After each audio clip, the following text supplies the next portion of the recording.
This chapter is called I'm a Man Now. The next day was really busy with Jeffrey's treatment and 1,000,001 doctors coming into the room. So I didn't see Samantha at all through the whole morning and afternoon. I was planning to stop by her room and say goodbye, but I got distracted on the way out. I overheard the main guy, Dr. Moses, giving my dad a pretty strong warning as we were getting ready to leave. Listen, Mr. Alpert, I've been on and off the phone with your son's pediatrician all morning. I'm concerned about Jeffrey's hepatic function.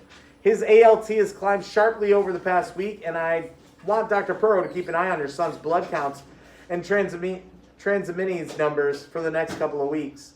If the AST climbs too, we'll need to know about it. Of course, we'll be running our own tests every week here, but liver trouble is nothing to mess around with, and I want to be extremely cautious as long as Jeffrey is on such high doses of 6-MP and methotrexate.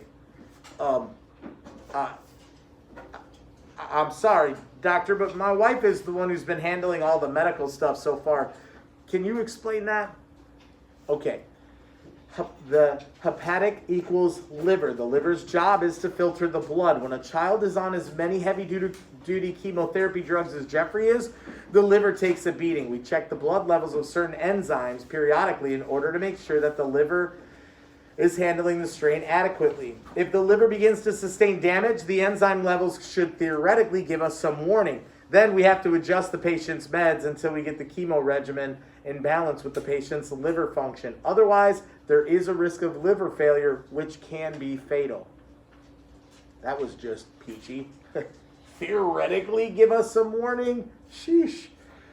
So Jeffrey's liver tests aren't so good right now? They're really not great, Mr. Alpert. So what do we have to do? Well, you'll need to bring your son to the lab for blood work 3 days from now. Dr. Perro has all the details. That's routine in a case like this, just to be on the safe side. Keep this in mind for the future. If you think Jeffrey's at all looking yellow in his skin tone or around the eyes, bring him in immediately. And also, as always, if he suddenly spikes a fever over the next few weeks, he'll be in need of urgent care. Urgent care? Yes. You need to drop everything and get him to the ER, no matter where you are, no matter what you're doing. Got it? Yes, doctor. One more thing, Mr. Alpert. Don't worry. We have a coordinated team of doctors monitoring this situation very closely.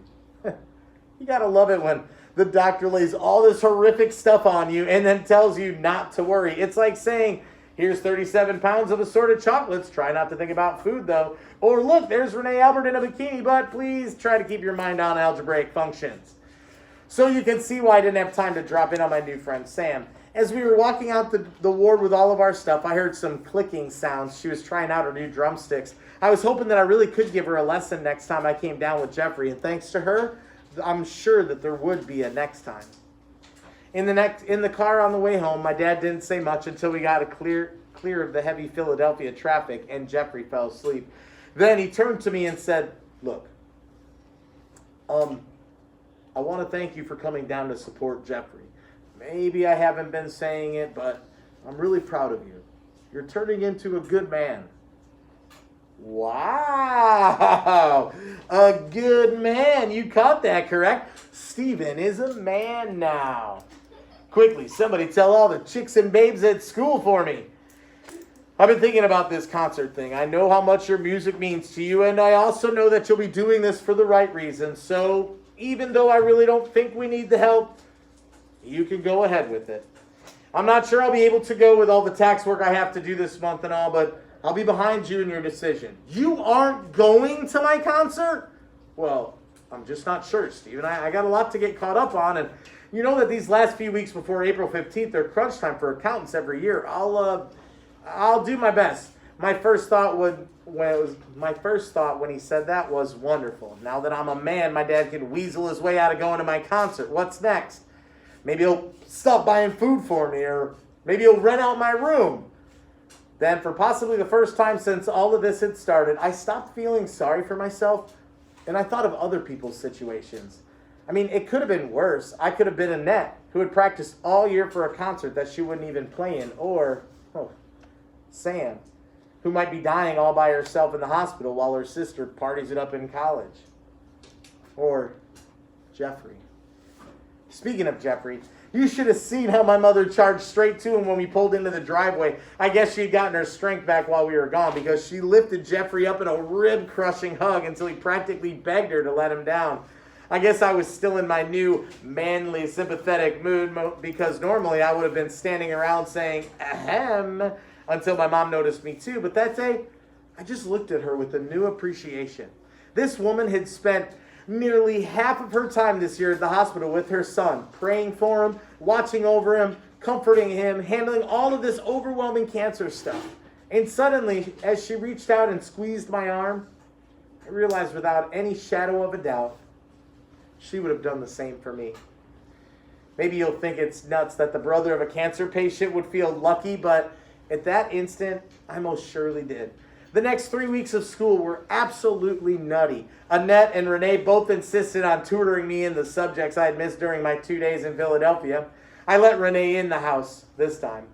They also insisted on updating me daily on the progress of the benefit concert, to the point where the details were just too much. The posters are up all over town. We called the newspaper. They said they'll send a reporter to the last rehearsal and to the concert. The high school band has already sold 286 tickets. Your brother's school took out a full-page ad in the program. Dexter's Auto Body bought a double-page spread. I was half expecting them to tell me how many light bulbs the high school stage had and what color the light bulbs were, how much heat they gave off in kilojoules, and whether that was greater than or less than the total caloric output of the school cafeteria on any given day, with and without the snack line. But I knew they meant well, and that, in a sense, they were doing all of this for me. My teachers and fellow students were all over me too. Hey, bought a ticket to your concert. I bought 2 tickets to your concert. I bought 7 tickets and rented 6 strangers and a minivan for the night. Again, everyone meant well, and I was really hoping that the money this raised would take a load off my parents' shoulders. But the intensity of all the attention was pretty high. I just couldn't wait for it to I couldn't wait until I could actually get up there and play the drums for all these people. That was the part I was living for anyway. And if the excessive amounts of rehearsal time are any indication of success, we were truly destined to go down in jazz history.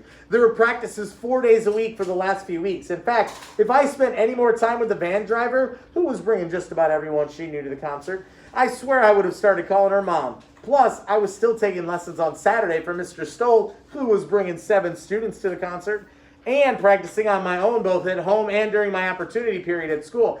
And I was doing all my homework. My math teacher, who was planning to bring a small army of anal retentive calculator-carrying math teacher children to the concert, even commended me for my improved work habits. Speaking of improved work habits, I was also spending a ton of time reading. Mrs. Galley, 4 tickets, 1 booster ad, had called me down right before my big trip to the hospital with Jeffrey. She said she wanted to check in with me, but then she immediately pushed the candy dish my way. Uh-oh. So I knew there was a heavy topic on the agenda. It turned out that she had ordered a book for me to read about childhood leukemia and its treatment. She said she thought it might help me to process my feelings. I thanked her, I snatched up some candy hearts, and I walked out with a book under my arm. At that time, my thought was, yeah, like I'm really in the mood to read a book about this when I'm living it 24/7. But after we got back from the hospital, I had picked up the book again because I truly did want to understand what was going on with my brother and with Samantha too. It was about 600 pages long, but I was already halfway through, and somebody else had been reading it every night after I went to bed. My dad. I think reading it was helping both of us. It was like Mrs. Galley had said, I want to leave you with one thing to think about. Instead of agonizing about the things you can't change, why don't you try working on the things you can change? We couldn't change the fact that Jeffrey was sick, but we could make sure we knew what was going on. And if there was one thing I finally figured out, it was that your mind is something that you always can change. And so everyone was rallying around Jeffrey. Everything was going well. Jeffrey's next 3 hospital stays were uneventful. And his blood counts and liver function tests were steady. Not great, but steady. Life was going about as well as you could possibly expect, right up until the day of the concert.